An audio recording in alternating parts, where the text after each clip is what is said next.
पीले दांत वाली बहू। रंजना कभी ब्रश नहीं करती थी। उसे कितनी बार उसके माँ बाप ने डांटा, लेकिन उसका कोई असर उस पर होता ही नहीं था, जिस कारण से उसके दांत पीले पीले हो जाते हैं।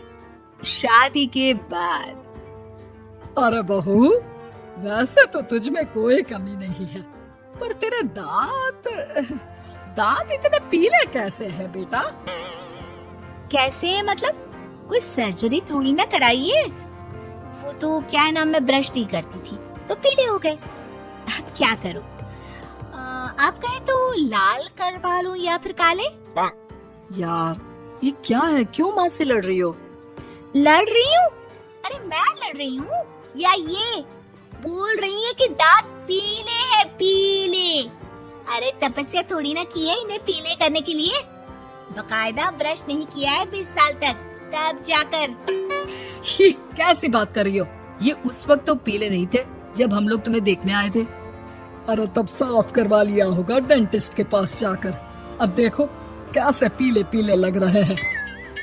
रंजना सास की तरफ गुस्से से देखती है। फिर शुरू हो गई पीले पीले पीले। अरे पीले तो तब भी थे जब मेरे हाथ का रसगुल्ला उड़ा उड़ा कर खा रही थी और बोल रही थी, लड़की नहीं गुणों का खजाना दे रहे भाई साहब। खैर, अब वो लोग करते भी तो क्या करते, पीले दांत वाली बहू पल्ले पड़ी थी तो झेलना तो था ही। एक दिन कीर्तन में रंजना गाना गा रही थी।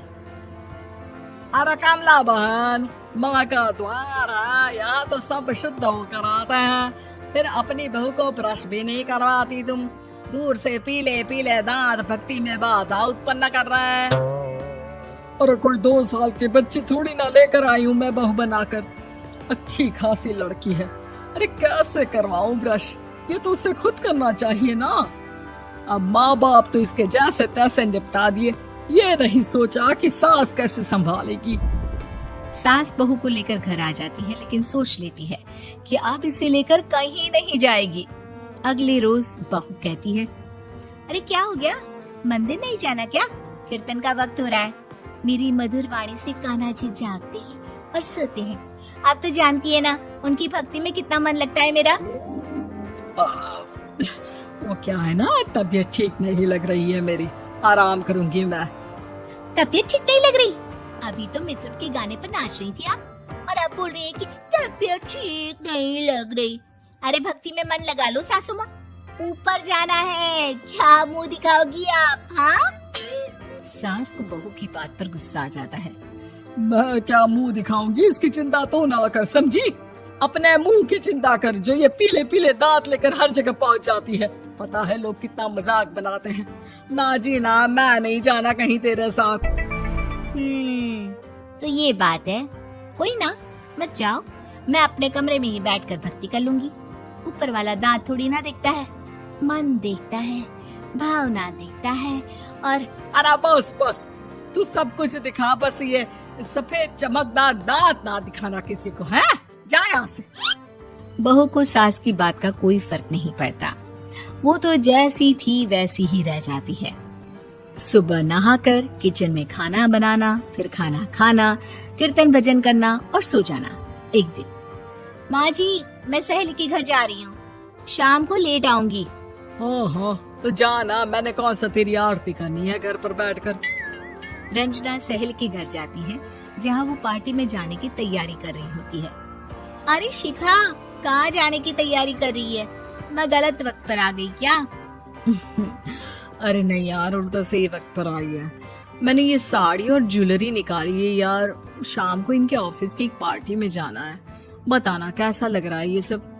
नहीं यार, इस ड्रेस के साथ तो वो वाली ज्वेलरी अच्छी लगेगी।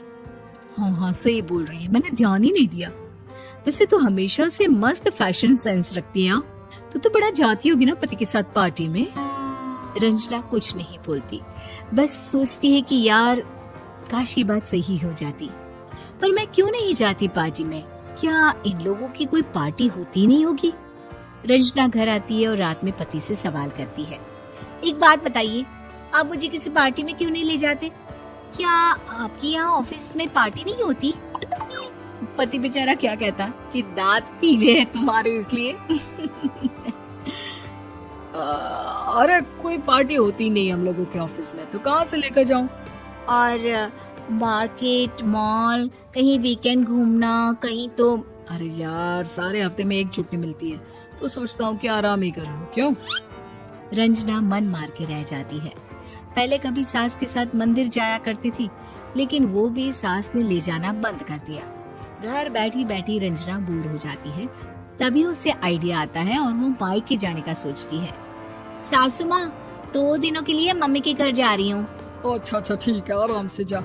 और हाँ, माँ से कुछ अच्छी आदत सीख कर आना कि कैसे शरीर के हर भाग की तरह दांतों की सफाई भी जरूरी होती है, समझी?